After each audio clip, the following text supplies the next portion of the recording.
Bonjour à tous, c'est Yann pour Questions d'étrangers.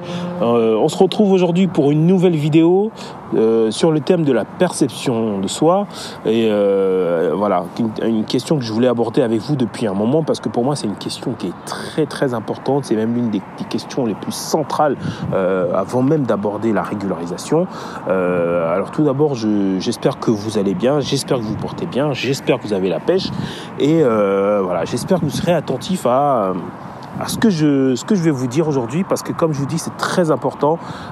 C'est un thème que je devais, pour moi, aborder en premier, avant tous les autres éléments que je vous envoie, que je vous distribue sur cette chaîne.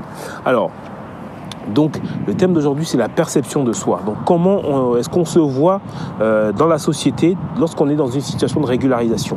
Et pourquoi, aujourd'hui, vous ne devez absolument plus vous appeler et permettre qu'on vous appelle, vous traite de sans-papiers. Alors, donc, déjà, vous devez comprendre une chose, c'est que le français, c'est une langue qui est...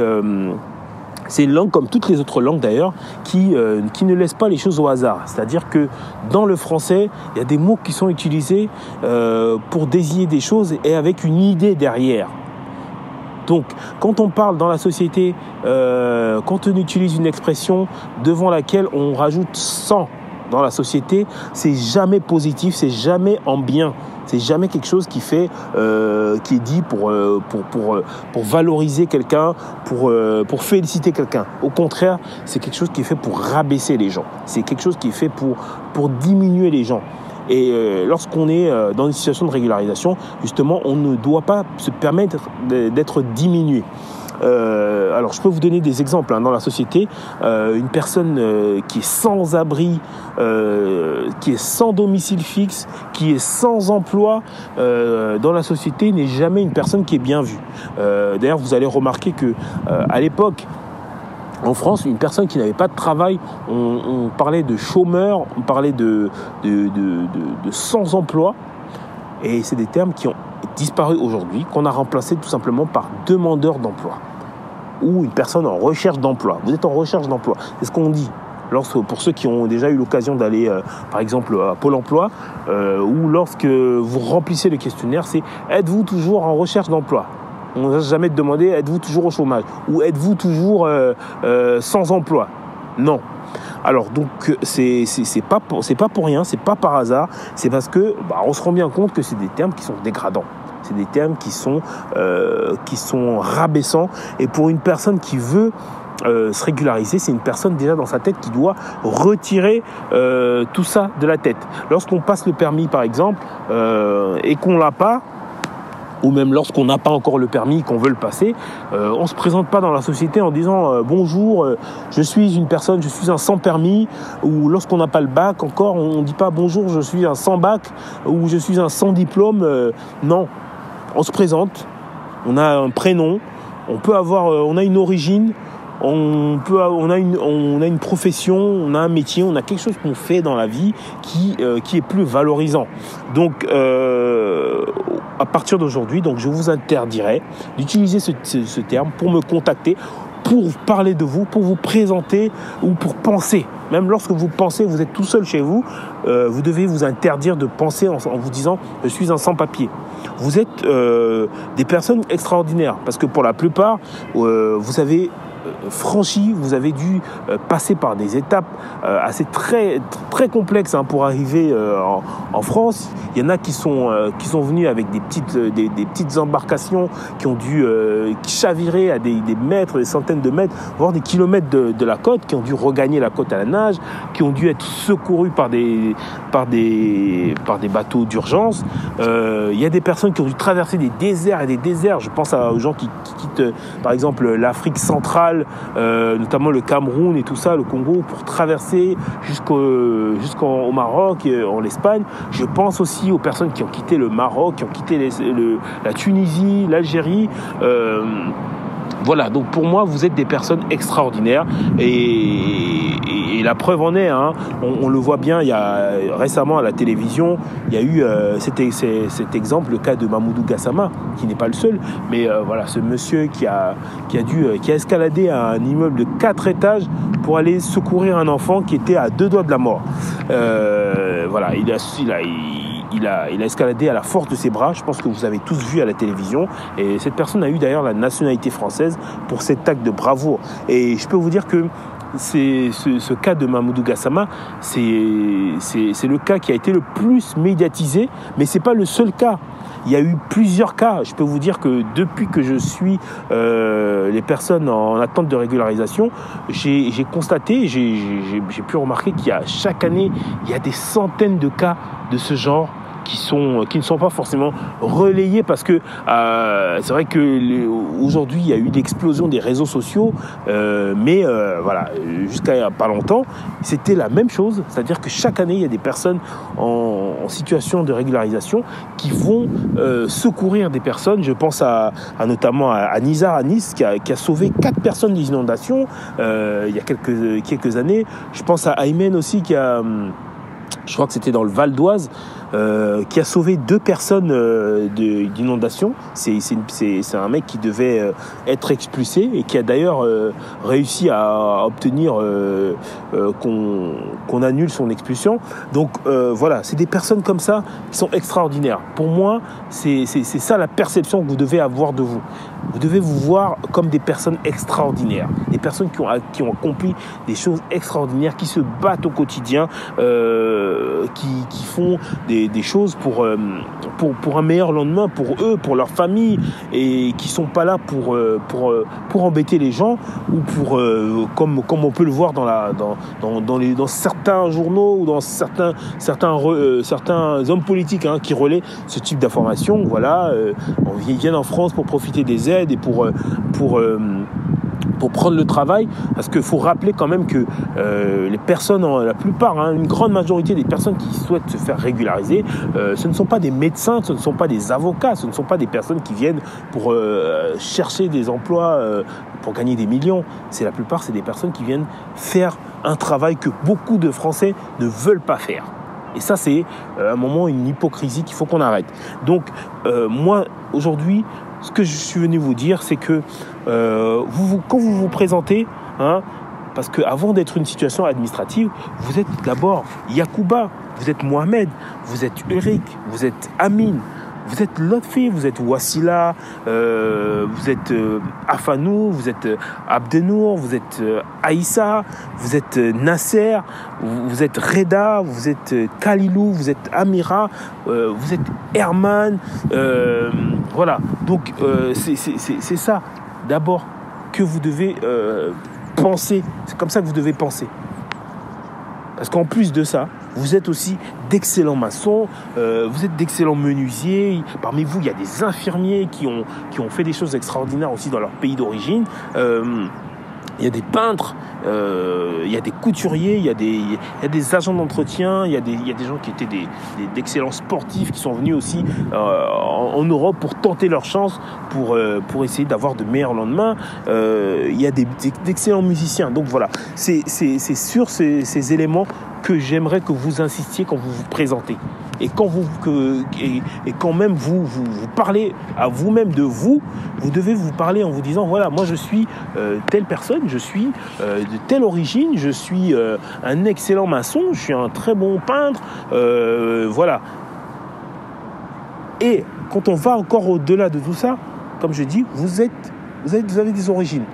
Donc vous êtes marocain, vous êtes sénégalais, vous êtes algérien, vous êtes tunisien, vous êtes congolais, vous êtes camerounais, vous êtes syrien, voilà, tout ce que vous voulez, vous êtes gabonais, mais vous n'êtes pas un bout de papier, vous n'êtes pas une situation administrative. Donc désormais, j'aimerais que les gens qui se présentent à moi, qui m'envoient des messages, des mails, se présentent en tant que voilà, je m'appelle tel, je suis de telle nationalité, voilà, je suis un peintre de formation, ou je suis un maçon de formation, ou je travaille dans le BTP, ou j'ai travaillé dans le BTP. Voilà, dites-moi ce que vous faites, ce que vous avez fait, présentez-vous comme si vous allez à un entretien d'embauche. Parce que c'est ça aussi dans la vie, il faut savoir se vendre. Il faut pas venir se vendre moins cher comme ça en disant voilà, je suis un pauvre migrant qui vient. Non, vous n'êtes pas, vous êtes tout sauf des pauvres, vous êtes tout sauf des bouts de papier, sauf des situations administratives. Et c'est très important. Parce que je peux vous garantir aujourd'hui, et je peux vous garantir à 100% que lorsqu'on veut sortir d'une condition, lorsqu'on veut sortir d'une situation, il faut d'abord le faire dans sa tête. Les papiers, c'est dans la tête d'abord qu'on les a. Je peux vous dire que si vous, dans la tête, vous avez mis un blocage et que vous vous considérez comme un sans quelque chose, vous serez un sans quelque chose. Je ne dis pas que vous serez condamné, que toute votre vie, vous n'aurez jamais la possibilité de faire quoi que ce soit. Mais c'est plus facile, vous allez voir, c'est plus facile d'obtenir ce qu'on veut lorsque dans sa tête, on se met déjà dans la condition de l'obtention de cette chose. Donc si vous voulez obtenir vos papiers, dans la tête, vous êtes un maçon, vous avez de 28 ans, de 30 ans, d'origine algérienne, d'origine marocaine, d'origine congolaise, d'origine camerounaise. Voilà, c'est comme ça que vous vous présentez et vous présentez votre problème. Et après, la nature va faire le reste. C'est comme ça que le cerveau humain fonctionne. Toutes les choses qui ont été possibles sont d'abord du domaine de l'impossible. Avant que l'avion ne soit quelque chose qu'on voit physiquement dans lequel on puisse monter, c'est d'abord quelqu'un qui l'a imaginé dans la tête. C'est d'abord dans la tête, c'est d'abord un dessin qui a été fait, donc ça sort de la tête, c'est sur un papier, et ensuite sur le papier, ça devient une réalité. Donc c'est pareil pour vous, d'abord dans la tête. Arrêtez de vous cloîtrer, de rester enfermé chez vous en vous disant « Non, je suis un pauvre sans quelque chose qui doit rester... » Non, vous êtes des gens fiers.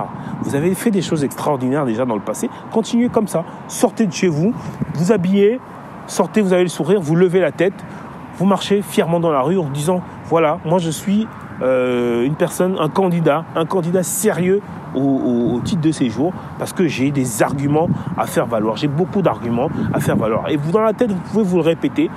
Vous avez beaucoup d'arguments. Je sais faire telle chose, je sais faire telle chose, j'ai traversé telle chose, j'ai parcouru, j'ai eu tel parcours. Ça, c'est une richesse. Et cette richesse, vous devez mettre cette richesse à profit pour obtenir ce que vous voulez parce que c'est l'objectif final.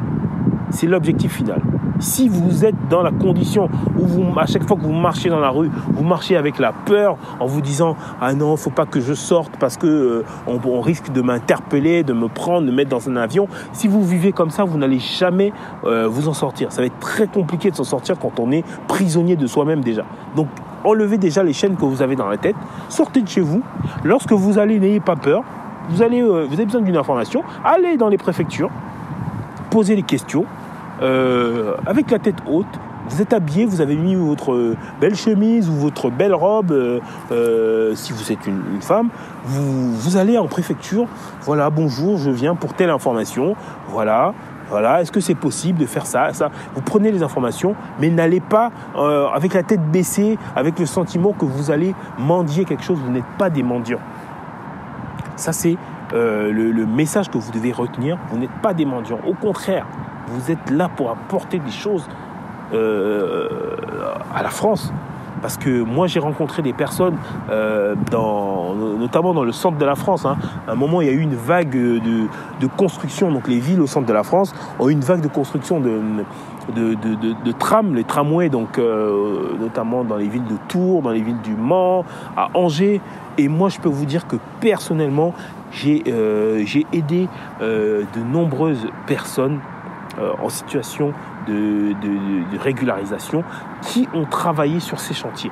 C'est-à-dire qu'aujourd'hui, le tram passe dans la ville, par exemple, d'Angers, le tram passe dans la ville de Bordeaux, le tram passe dans la ville de Montpellier. Eh ben, je peux vous dire que j'ai côtoyé personnellement des personnes qui ont posé des câbles électriques pour que ce tram puisse circuler.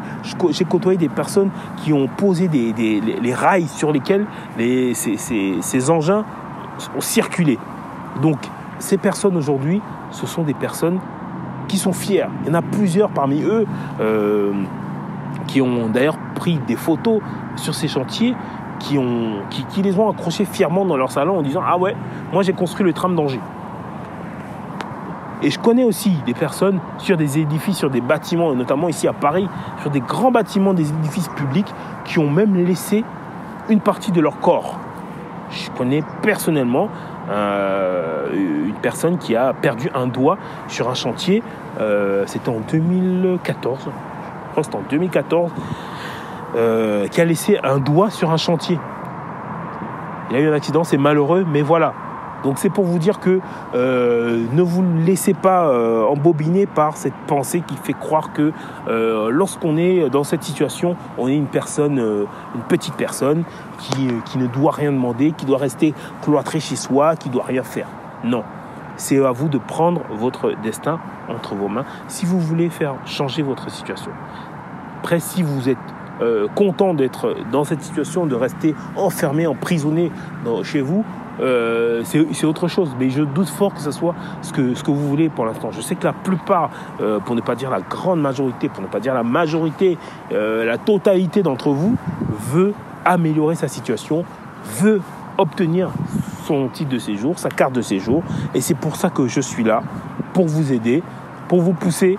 Le jour où vous allez baisser les bras, moi je suis là, je vous pousse. Vous avez des questions, n'hésitez pas. Alors, donc voilà, c'est le message que j'avais à vous faire passer aujourd'hui. Donc dans la description, ce que j'ai mis, c'est que j'ai répondu à toutes les questions que les gens me posent sous forme de formation. Donc j'ai fait une formation pour comment obtenir son titre de séjour et salarié grâce à la régularisation par le travail. Donc c'est dans la description, vous avez juste le lien en dessous. Vous téléchargez et puis vous avez la formation qui est offerte, qui est totalement gratuite. Comment obtenir son titre de séjour salarié grâce à la régularisation par le travail. Donc d'ici là, portez-vous bien et on se retrouve très rapidement pour cette nouvelle formation offerte.